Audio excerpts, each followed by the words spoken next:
Buenas tardes.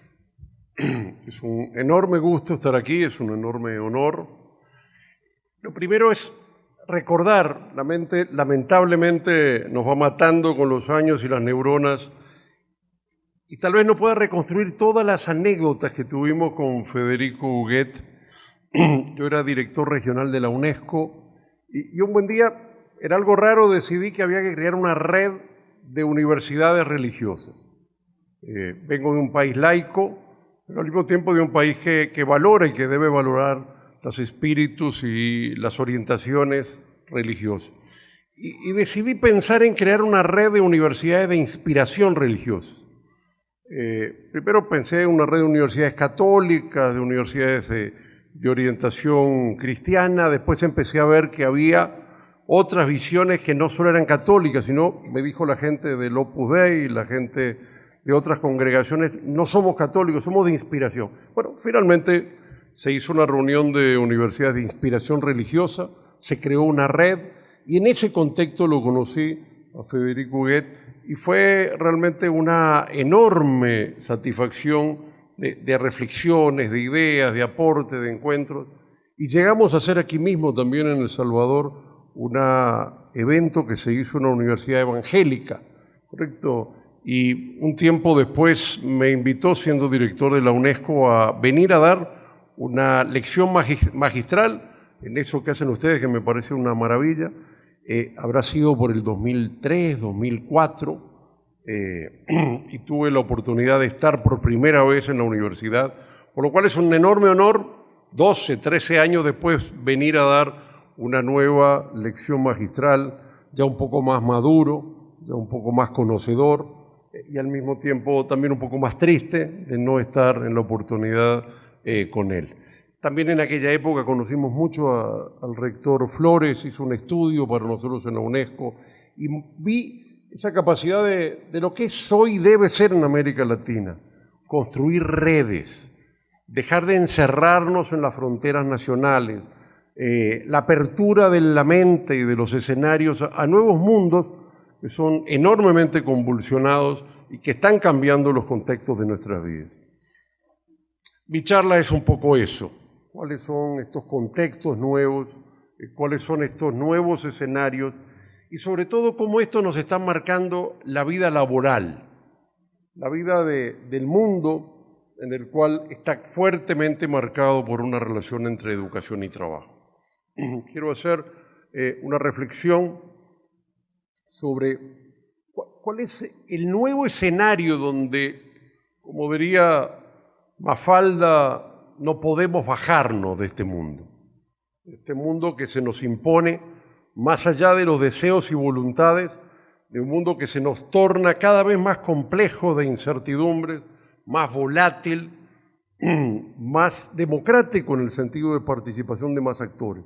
Bueno, este mundo de alguna forma nos está marcando un cambio en nuestras vidas, nos obliga a cosas de tomar decisiones, porque cambia la dinámica de la educación. Y tal vez lo más maravilloso de este mundo es que es un mundo que se basa en el conocimiento. Cuando revisamos la historia, vemos los mundos de la esclavitud, los mundos de la explotación física, los mundos de la ausencia de espacios de participación de las mujeres, o los mundos centrados en unos países y marginando otros. Y yo creo que este mundo del conocimiento que se abre nos pone que lo central es la materia gris, no la materia prima, es la materia del intelecto, no los recursos financieros.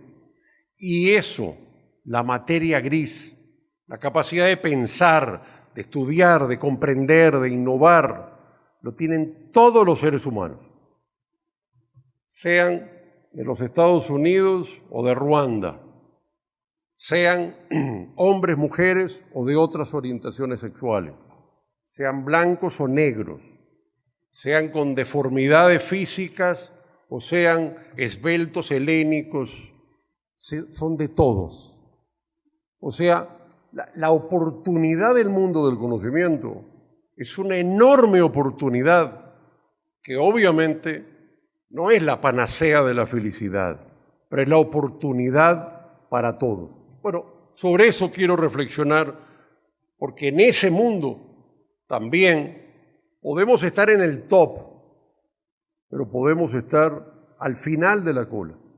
Y la vida de cada uno de nosotros hoy, cada vez más, por suerte y también por desgracia, va a depender de cómo corremos, caminamos y nos desarrollamos en el mundo del conocimiento. Y eso pone a las universidades y a las instituciones de educación en un nivel de responsabilidad y de compromiso que no pueden soslayar.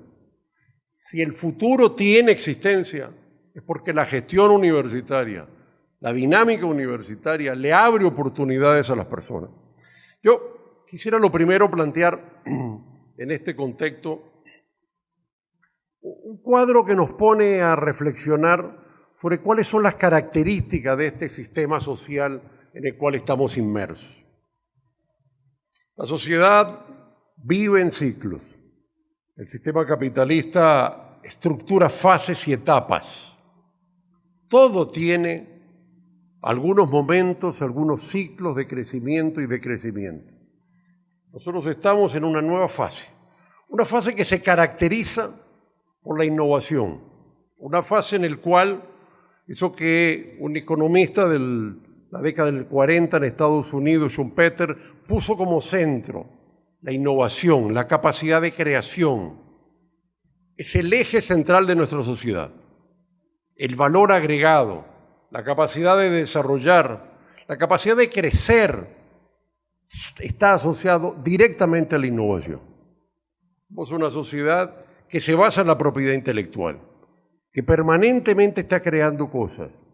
Este es el eje central de una sociedad que de alguna forma, gracias a este modelo de competencia entre las empresas, este modelo que de alguna forma obliga a las instituciones y a las personas a estar innovando, ha puesto a que el conocimiento sea el instrumento de esa innovación permanente. No vivimos en un mundo donde no hay innovación. No vivimos en un mundo estático. No vivimos en un mundo donde tengamos las certezas de la continuación del pasado. No, es un mundo de incertidumbres, es un mundo permanente de creación, un mundo de inseguridad que no nos da la certeza de cómo va a ser, pero sí nos coloca que la certeza es la innovación y la creación. Este es un mundo que ha promovido el conocimiento. Sin innovación, sin una lógica schumpeteriana de competencia entre las empresas, no tendríamos este escenario de la expansión del conocimiento que no tiene parangón con lo que es el mundo del pasado y que nos plantea que el futuro va a ser todavía más de creación, de expansión, de investigación, de estudios, de continuación de los elementos de investigación y de un reposicionamiento más hacia la dinámica de algo que llamamos cada vez más el capitalismo cognitivo o la sociedad del conocimiento o la sociedad de la información o varias decenas de nombres que se han puesto. Pero este escenario es también el escenario de un cambio en el ciclo tecnológico. Si algún autor nos marcó como sociedad mundial fue Carlos Marx. Yo no creo que las ideas de un hombre hace 150 años sean vigentes, pero sí que algunos de los enfoques nos permiten entender otros escenarios. Y hoy lo básico es la relación del hombre con la naturaleza como toda la vida. Y esta relación de nosotros con la naturaleza está marcada por la tecnología, eso que llamaban infraestructura hace 150 años. Y el cambio tecnológico de la digitalización, la microelectrónica, la programación informática, la virtualización, es el modelo tecnológico dominante que está cambiando todo el sistema social. No es los ferrocarriles, no son los molinos de viento, no es la electricidad, no es la cadena de montaje. Este ciclo pone la microelectrónica en la programación y no hay área, no hay forma de interacción social que no esté mediado por la informática y la programación. ¿Qué son las redes sociales? ¿Qué son las computadoras? ¿Qué son Internet? ¿Qué son los nuevos medios de comunicación, las máquinas robotizadas, sino nuevas formas de relación entre el hombre y la naturaleza mediadas por esta tecnología? Como fueron los molinos de viento en algún momento. Hoy nosotros no podemos luchar contra los molinos de viento como hacía Don Quijote. No son los ludistas que ponían las rupturas en las máquinas y rompían las máquinas en el siglo XIX pensando que en ello estaba la solución. Nosotros debemos montarnos en la ola tecnológica. Debemos ser la cabeza en la posibilidad y la oportunidad que nos abre este mundo. Y eso es la educación. El mundo digital cambia las demandas de trabajo, cambia la forma de acceder al conocimiento, crea cambios en lo que eran las sociedades de redes para redes digitales, pone la propiedad intelectual superior a lo que era la propiedad industrial del siglo pasado y sin duda define que el comercio y el crecimiento y la riqueza del mundo hoy está asociado al conocimiento, al valor agregado de lo que se aporta. Este es el contexto. Es un contexto que cambia el mundo del pasado y de alguna forma nos plantea claramente una sociedad nueva y que va a plantear y va a cambiar cómo ejercemos el trabajo y cuál es el rol de las universidades. La economía se basa en la microelectrónica y la programación informática. Todos los sectores están lentamente cambiando para incorporar esta variable. Aquellas áreas que aún no hemos visto que se van a avanzar, lentamente se van a transformar a ser instrumentos de la utilización de la microelectrónica y la programación. Es más barato, es más eficiente, da más libertad al trabajo bruto. Este escenario marcaba de sí al conocimiento.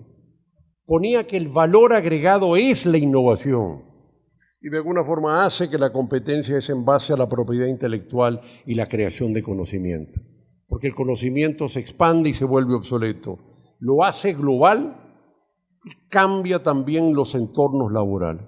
Entonces, la informática, los posgrados, la calidad, la innovación y la investigación, o lo internacional, o los nuevos escenarios de la interacción social, se tornan dominantes. Se tornan variables centrales en el aprendizaje y en los sistemas educativos. No puede haber ninguna profesión que no tenga informática. No puede haber educación que no se base en la calidad en un escenario de oportunidades para las personas. No existe educación sobre la repetición de saberes del pasado que son obsoletos lentamente, sino que requiere tener investigación e innovación en la acción del trabajo que va a tener las personas. No existen fronteras nacionales y el conocimiento, ni el trabajo, ni las oportunidades son ya nacionales, si es que alguna vez lo fueron. Y este escenario nos marca también claramente la especialización y los posgrados. O sea, estamos abandonando una educación presencial, de grado, catedrática, solo repetitiva y memorística de tiza, lengua y pizarrón. Eso es parte tal vez de un mundo del pasado. Porque lo que cambian son las profesiones. Porque la profesión, eso generado allá por el siglo XVII y XVIII, que se consolida en la Universidad Napoleónica, pero que fue el centro del siglo XX, hoy están cambiando. Si nosotros vemos el mundo, ha sido la expansión de las profesiones. Las profesiones expresan una división técnica y social del trabajo, unas tareas. Son las tareas que incorporan mayor valor agregado. Son las tareas que están construyendo las enormes clases medias que han desarrollado en el siglo XX. Han sido la base de la consolidación de una enorme cantidad de oportunidades para las personas. Y de alguna forma, podríamos decir, son la base de la clase media.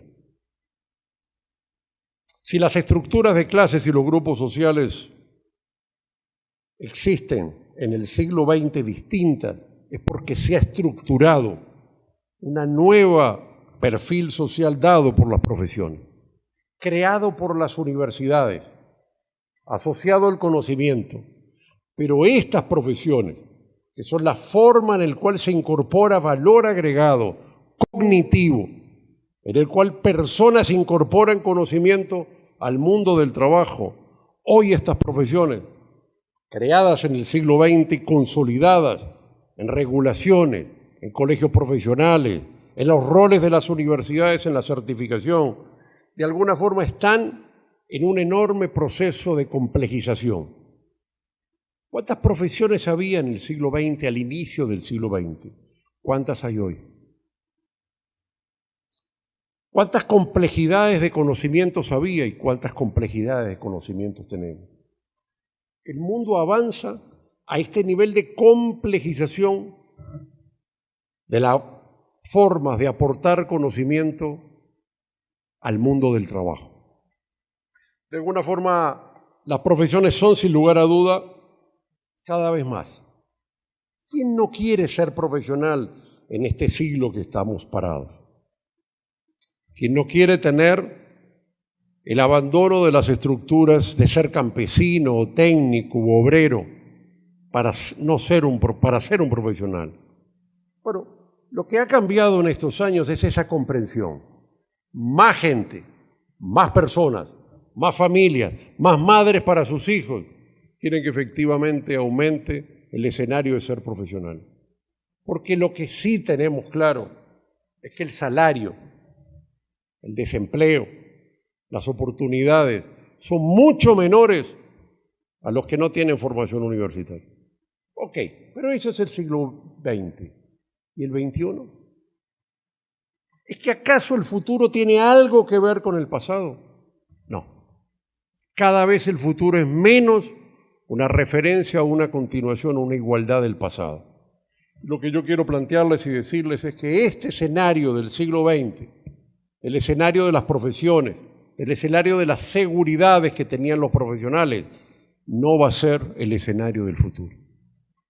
De alguna forma lo que estamos planteando es claramente cada vez un mayor cambio en estos escenarios profesionales.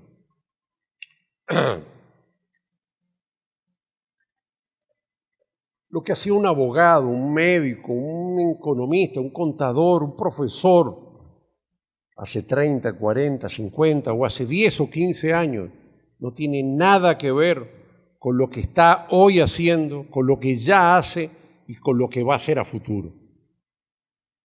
Hoy tenemos un nuevo tipo de trabajo. Hoy tenemos una tendencia a la sobreoferta de profesionales y de mayor competitividad y competencia. Hoy tenemos nuevos entornos sociales de los profesionales. ¿Qué es lo que queremos decir? Hoy, de alguna forma, el conjunto de conocimientos, competencias o tareas de lo que hacía un profesional van a estar mediados por la microelectrónica y la programación informática. No existe un profesional que pueda hacer su tarea si no es con equipamientos informáticos y utilizando manejos de información.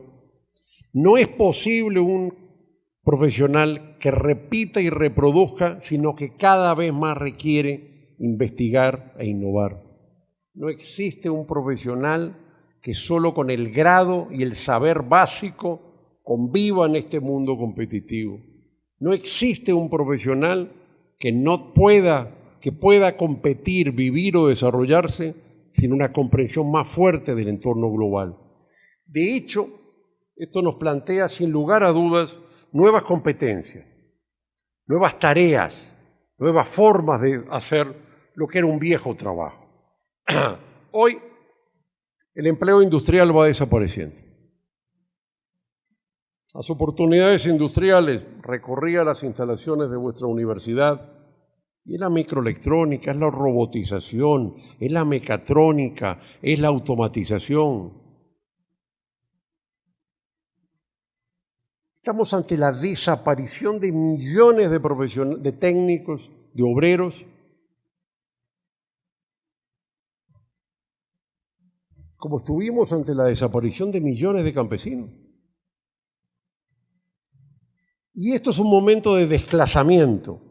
Unos que podrán avanzar personas y sociedades, y otros que de alguna forma tendrán los enormes problemas correspondientes a la desaparición de sus competencias. En este escenario, de alguna forma, la pregunta se empieza a plantear: cuando tengamos miles de profesionales, ¿qué va a pasar?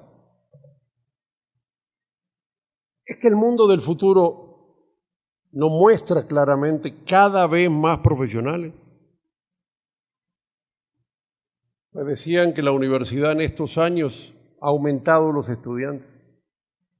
Sin lugar a dudas es muy positivo. Positivo para los estudiantes, positivo para las instituciones, positivo para el país. Cada vez más familias mandan a sus hijos a la educación. Pero al mismo tiempo, cada vez tenemos más niní que no logran subirse al desafío y se requiere política pública y acciones. Pero el camino es estudiar.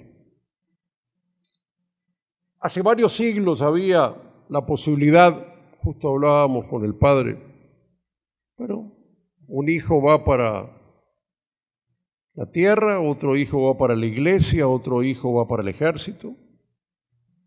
Varios siglos después teníamos que los hijos podían emigrar. ¿Cuáles son las oportunidades reales que hoy tienen las familias? Cada uno de nosotros. ¿Es que la emigración es una oportunidad real? ¿Es que el ejército o el empleo público es realmente una oportunidad a largo plazo? ¿O la única oportunidad que está quedando es la educación? Pero, ¿es la educación de grado la oportunidad o requiere algo mucho más? Bueno, lo que estamos viendo es cada vez hay más profesionales en los mercados de trabajo. Cada vez en la emigración emigran más profesionales y los que no tienen certificaciones o conocimientos tienen cada vez más dificultades para poder emigrar a los países que antes podían emigrar. ¿Cuántos millones de salvadoreños están hoy ante la picota, como dicen los venezolanos, de que los echen de los lugares donde estaban? Porque pierden los empleos que se van automatizando y se van tecnificando y complejizando. ¿Cuántos son los retornos económicos que tienen los profesionales? ¿Ganaban lo mismo que hace 20 años? Un médico en un pueblo gana lo mismo cuando en el pueblo hay 100 médicos. El mundo del futuro lo hace mucho más competitivo y de alguna forma pone mucho más el desafío de cada vez más educación y no un pequeño escenario, tal vez inclusive de pocos años de estudio, sino una carrera inacabable de certificaciones y estudios permanentes en la vida. Si hay algo que tal vez sea lo más significativo para mí, es que antes estudiábamos para obtener una oportunidad de trabajo y ahora las oportunidades de trabajo nos requieren permanentemente seguir estudiando. Quiero cerrar esta parte inicial del problema de la reflexión, que es las nuevas tareas profesionales. Innovación, innovación e innovación. No es educación, educación y educación la consigna de la política. Es innovar, es crear. Los puestos de trabajo de los profesionales, cada vez hay menos puestos y cada vez requiere el escenario de la innovación, el trabajo en red. Entrar en una empresa, entrar en una oficina, entrar en un lugar, son muchas personas trabajando frente a un computador. Y eso son redes. La forma de trabajar, la forma de incorporar conocimiento, la forma de incorporar valor agregado. Los seres humanos vivimos incorporando valor agregado. El valor agregado antes era el valor agregado bruto, la fuerza bruta. Hoy el valor agregado es el valor agregado intelectual. Y eso se hace cada vez más en red y con estaciones de trabajo informáticas. Donde no hay redes, no hay creación de valor. Donde las redes no están conectadas, no tiene los niveles de calidad y las competitividades de los espacios internacionales. El valor agregado es el escenario de la red. Y la red es diversidades de idiomas, de personas, de cultura, de géneros, de raza, de perspectivas de las personas. El mundo es diverso y la red es la base que conecta esas diversidades. Y de alguna forma, en este escenario del trabajo en red, nuestra función de conocimiento es aportar conocimiento, hacer diagnósticos y respuestas. Y eso es nuestra tarea intelectual. Este escenario nos plantea nuevos escenarios de formación profesional. Lo que queremos plantear es, el mundo ha cambiado. Hay escenarios imprescindibles de exigencias de formación profesional que las universidades deben de tener. Y luego nos concentraremos en los desequilibrios, en todas las dificultades que hay y por qué ellas, para que efectivamente la educación responda a estos nuevos escenarios. Porque si la educación no responde, de nada nos sirve una educación que no responda a las demandas. De alguna forma, actualizarse. Un título no puede ser que dure toda la vida. Y esto obliga a lo que decía muy bien el rector Flores, a los enfoques por competencia. Ante tanto conocimiento, ¿qué se debe enseñar? Ante tantas estructuras de conocimiento, saberes, axiomas, teorías, ¿cuáles son las fundamentales? Eso es la selectividad. Y eso nos opone claramente al desarrollo de nuevas competencias. Nuevas competencias como informática, como idiomática, como integralidad, como internacionalización, como la capacidad de convivir con los otros, nos pone claramente en escenarios de nuevas competencias. Y quiero en este también plantear que cambia el eje de la formación y aparece el licenciamiento y la recertificación. Es que nuestros conocimientos tienen posibilidad de ser vigentes indefinidamente. Es que un título de un médico que tiene 30 años te faculta para operar. Es que un abogado que no conoció las leyes puede responder realmente al desafío de un consumidor, de un cliente, para responder a un problema de una demanda. Nosotros vivimos en un mundo que cree que el conocimiento dura. Pero ese mundo no es el mundo real. Es apenas en América Latina que creemos esto. Hoy se impone obligatoriamente la recertificación de competencias, la educación continua. Y eso es un desafío muy fuerte para El Salvador, cuya tasa de posgrado es todavía muy baja, cuya existencia de cursos de educación continua es limitada y al mismo tiempo que todavía no hay la obligatoriedad de cada cierto tiempo de establecer nuevos niveles de formación. Pero en este escenario utópico maravilloso que nos plantea el mundo y las oportunidades, el tema es si la educación está vigente y posible, si estamos haciendo los cambios.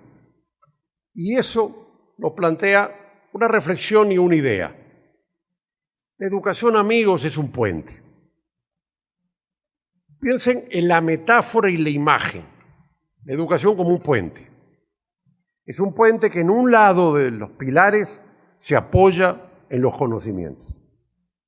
Y del otro lado del río, el puente se apoya sobre el mercado de trabajo. Pero lo que nosotros quisimos decir en la parte inicial es que estas arenas sobre las cuales se apoyan los pilares del puente son arenas movedizas.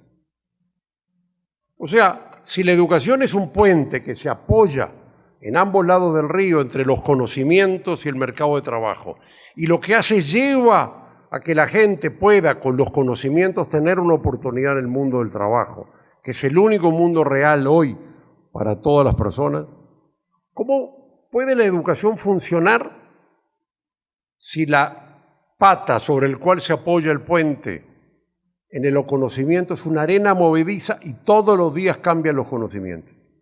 ¿Y cómo puede también apoyarse el puente si los mercados de trabajo cambian permanentemente. Este es el gran desafío.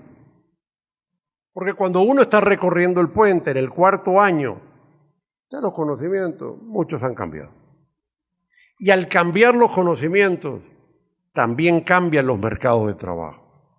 La problemática educativa, la problemática como problema central de las instituciones y también de las personas, es cómo ajustarse a que lo que uno está construyendo en capacidades sea actualizado y a que al mismo tiempo esté absolutamente viable el mundo del trabajo. ¿Cuántas personas se gradúan? Cuando llegan a trabajar le dicen, no tienen las competencias. ¿Cuántas personas están teniendo un conocimiento que ya está desactualizado? Ese es el problema educativo. Que los conocimientos, que la institución, que las capacidades que tengan las personas respondan realmente a los conocimientos actualizados y al mismo tiempo que tenga oportunidades de trabajar. De nada sirve que usted se forme en los sistemas informáticos de hace 30 años, Fortran, COBOL. De nada sirve que usted no conozca los derechos de propiedad intelectual en el ámbito digital, que son los nuevos. De nada sirve que usted tenga un título que no tenga las nuevas tecnologías en su proceso de conocimiento. Y el riesgo que tenemos todas las personas es estar sentados en instituciones educativas, estar creyendo que tenemos escenarios actualizados y que descubramos tarde que efectivamente esos conocimientos hay otro que los tiene más actualizados. Porque la oportunidad del trabajo y la posibilidad de la vida se pierde si en la fila para pedir la oportunidad laboral hay otro que tiene las competencias más actualizadas. Ese es el desafío, es el riesgo y es, sin lugar a duda, el escenario que nos marca. Pero este puente, además, es un puente intemporal. Conocimientos del pasado, actualizaciones y estudios de hoy para trabajar en un futuro. Esa es nuestra vida. Aprendimos cosas que un profesor muy mayor nos fue enseñando, que se hizo un currículum hace varios años, que la institución educativa lo consiguió aprobar después de varios años, y hoy nos formamos en un escenario de incertidumbre brutal para trabajar en algo que va a cambiar. Este es el desequilibrio estructural, que aprendemos cosas del pasado, aprendemos cosas inclusive de hoy, no sabiendo que en otro lugar, en otro idioma, están apareciendo teorías y procesos de otras realidades y que obviamente marcan el conocimiento que no es nacional, sino es global y por lo tanto nos impacta. El desequilibrio nos obliga a las instituciones a un problema sin duda difícil de resolver. Pero también, además de ser intemporal, el puente educativo es internacional. ¿Dónde está el nuevo conocimiento? La frontera del conocimiento está en un congreso en algún lado, en una revista indexada, en un centro de investigación. ¿Estamos nosotros actualizados? Pero la actualización del conocimiento es al mismo tiempo la actualización del mercado de trabajo. Lo que quiero plantear es que ese puente por abajo conecta y es lo mismo los conocimientos y el mundo del trabajo. Eso es lo que se llamaba la división social y técnica del trabajo en los estudios de Durkheim del siglo XIX, ya viejo este tema, que conecta claramente el escenario de conocimiento y mundo del trabajo. El mercado es el conocimiento. La creación de una tecnología es la creación de una teoría. Y la creación de esa tecnología es también un cambio en el trabajo. Si algo mueve el mundo, es la expansión del conocimiento. Y nada se puede prever, y no se puede prever hacia dónde va el conocimiento. El puente es internacional, porque en cualquier lugar del mundo es que efectivamente se están creando conocimientos. Y el mercado de trabajo es cada vez más global e internacional. No existen las fronteras nacionales en los mercados de trabajo, y eso hace un puente mucho más complejo, una institución, de poder convivir en estos desafíos. Ante esto, sistemas universitarios que tenemos con poca flexibilidad curricular, baja actualización de conocimientos, mercados laborales nacionales supuestamente estructurados en profesiones que cada vez son menos eficientes y están más saturados. Los servicios universitarios eran de élites antes, en un contexto donde cada vez se nos van a volver masivos, y de alguna forma también tenemos una enseñanza teórica de conocimientos, pedagogías de tiza, lengua y pizarrón, memorísticas. Esto es lo que nos puede pasar. Esto es lo que ya no está pasando. No se puede seguir aprendiendo con la tiza y la lengua y el pizarrón. No se puede pensar que los mercados de trabajo y las oportunidades son solo nacionales. No se puede pensar en escenarios de profesiones en los cuales todos salgan cortaditos con los mismos saberes. De alguna forma lo que tenemos son sistemas educativos no ajustados a este mundo cambiante que a los jóvenes, sin lugar a duda, les va a marcar mucho más fuerte los escenarios del futuro. Pero lo complejo es que si los desequilibrios existían, ahora se están haciendo peores. Que si estos desequilibrios ya estructuralmente existen, hoy el aceleramiento de las transformaciones de los mercados de trabajo, la apertura económica, la propia expansión del conocimiento, torna mucho más fuertes los desequilibrios. Digamos, el mundo se está moviendo cada vez más rápido. La creación de conocimiento, las transformaciones de las estructuras productivas, la desaparición de empresas, líneas de producción. ¿Quién se imaginaba que Yahoo, hace unos pocos años, gran empresa, fuera a desaparecer o que estuviera con problemas? ¿Quién se imaginaba hace 4 años, 2, que los precios del petróleo y todas las tecnologías alternativas ya estaban con problemas? Tenemos que comprender y asumir ese tema de la incertidumbre y la volatilidad que tiene el escenario de la vida contemporánea. Y esto nos plantea obviamente desafíos más fuertes. De alguna forma, el escenario del final de la educación y de la calidad es pertinencia, realmente capacidad de tener los últimos conocimientos y las respuestas más precisas al mercado de trabajo y de las oportunidades. O sea, no es posible en un mundo de futuro que las empresas, cuando las personas vengan, le tengan que hacer cursos de actualización para que puedan entrar y tener las capacidades. De alguna forma, la educación es, sin lugar a dudas, resolver problemas. Y si no tenemos las competencias, nos plantea fuertemente dificultades. Digamos, si hay una crisis educativa, es la falta de pertinencia. Y con esa palabra se engloba que no están los últimos conocimientos, ni están las últimas expectativas realmente para cubrirse en el mundo del trabajo. Ese es el desafío. Esa es la causa de la crisis.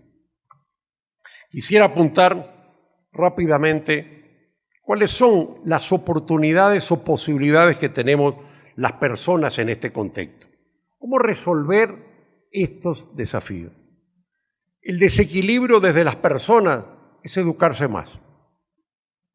Cada uno de nosotros, en un mundo donde hay sobreoferta de profesionales, en un mundo cada vez más global, tenemos que sobreeducarnos. Cuanto más formación tiene, más oportunidades de conseguir. Pero ¿de conseguir qué? De conseguir superar a los otros que están en esa misma competencia. El mundo es como una fila. Y la educación es avanzar unos pasos en esa fila para tener más oportunidades. El otro gran escenario que tienen las personas es la especialización. Ingeniero o ingeniero con idiomas. Ingeniero o ingeniero con posgrado. Ingeniero o ingeniero con informática. ¿Cuál prefieren? El mundo del pasado era el mundo igual, la cadena de montaje, toda la producción de los mismos perfiles. Hoy es la especialización, el nicho, el saber propio de cada uno, mucho más especializado. Tercero, ¿cómo mantener una articulación al mundo del trabajo si no hay pasantías y prácticas profesionales? ¿Cómo puede ser que con el solo papeles teóricos de los saberes haya oportunidades en el mundo de trabajo? No. En Estados Unidos no firma un plano un arquitecto si no tiene 2 años de posgrado y al mismo tiempo si no tiene práctica profesional antes de poder firmar el plano correspondiente. ¿Cuáles son las soluciones? Especializarnos, sobreeducarnos, tener pasantías y prácticas y sin lugar a dudas también la movilidad, las experiencias y las instituciones deben hacer que sus estudiantes puedan hacer prácticas en otros lugares. Y sin lugar a duda la cartera de competencias. Un currículum ya no es el título, son la diversidad de conocimientos, idiomas, informática, experiencias laborales, hasta música y otras cosas, es lo que construye las competencias diferenciadas que necesitan las personas. Y sin duda, lentamente vamos a ir llegando a la recertificación de competencias, que es actualizar todos los años nuestros conocimientos. Las universidades deberían de garantizar que todo lo nuevo que se ha aparecido en el último año, usted va a poder venir y tomar un curso de actualización. Y las sociedades lentamente van llegando a que tenga ese papel, ese sello, ese título que tuvo, ese certificado, un sellito que dice se actualiza la vigencia de la libreta de conducir profesional durante 5 años más. Pero, ¿y desde las instituciones cuáles son las respuestas? Bueno, la evaluación y la acreditación. ¿Quién puede decir que es bueno? Solo alguien de afuera. No puede haber un mundo donde no haya evaluación y acreditación por terceros. Organizar las prácticas de las pasantías como un escenario obligatorio. Y sin lugar a dudas, el enfoque por competencia. No importa saber información que está en Internet, importa saber hacer las cosas en este mundo. Actualización curricular. ¿Qué creemos que los currículos no se deben actualizar todos los años? Y finalmente, nuevas pedagogías, nuevas formas de enseñanza, superando la tiza y la lengua en el pizarrón que caracterizan a los sistemas. Y básicamente, en este escenario, incentivos a la articulación con el trabajo. Pongamos 3 casos nada más. La sobreeducación. Todo el mundo dice que la sobreeducación es un exceso. No, yo digo que el mundo del futuro solo se tendrán oportunidades aquellos que estén sobreeducados, sobreformados. Y eso nos pone a todos en el escenario del desafío de estar permanentemente actualizando. ¿Para qué? Para mejorar en la fila, para avanzar en las oportunidades en un mundo cada vez con mayores profesionales. La sobreoferta es, lamentablemente, el escenario que nos marca a todos. La sobreoferta es la sobreeducación, es la educación continua, es los posgrados, sin lugar a duda como escenario. Valorizar la certificación. ¿Qué es lo que vale? ¿El papel o el conocimiento? En un mundo de miles de profesionales, sin lugar a duda que es imposible medir el capital humano de las personas y el conocimiento. Se mide el papel, pero el papel tiene las competencias, el papel tiene la evaluación. El mundo es cada vez un escenario que nos marca la certificación profesional. Y hoy los títulos tienen que ser en papel como si fuera moneda, controlados los procesos, con enfoques por competencia, especializados en la información. De alguna forma vivimos en un mundo que como no es posible medir el capital humano, medimos la certificación. Pero ¿vale lo mismo el papel de esta universidad que la de otra? ¿Quién evalúa los papeles? ¿Cuántos títulos falsificados puede haber en el mundo que la gente circula? Los economistas hablan de la teoría del polizón, los educadores hablan de la teoría del atajo, aquel que utiliza los mecanismos falsos o los mecanismos espurios para tener un papel, pero los papeles no valen lo mismo. Cada vez más el mundo va a valorizar la certificación, ¿correcto? Y en esto la evaluación y la acreditación marca claramente el escenario más fuerte de que no hay sistemas que no puedan funcionar, o que puedan funcionar, sin un marco claro de evaluación y de acreditación.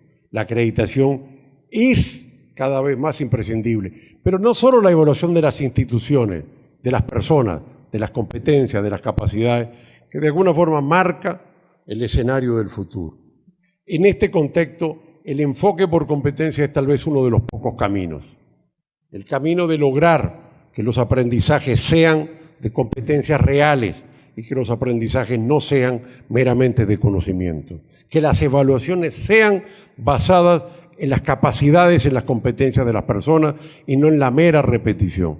Nuestro gran desafío universitario desde las instituciones es, sin lugar a duda, pasar a un enfoque realmente de competencias que pone la práctica, el ejercicio, la capacidad de poder resolver problemas y en un cambio de las estructuras institucionales.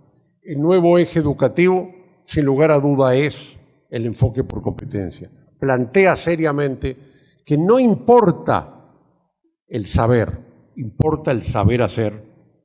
Cada vez más es más la información y menos la posibilidad de poder repetir información y cada vez más la capacidad de seleccionar información, de buscar investigación, de crear ese mismo nivel de información necesario. Bueno, este es parte de un mundo del futuro. Al final, hoy la competencia son ese puntito rojo pequeñito y lo que necesitamos es que ese rojo sea toda la pantalla.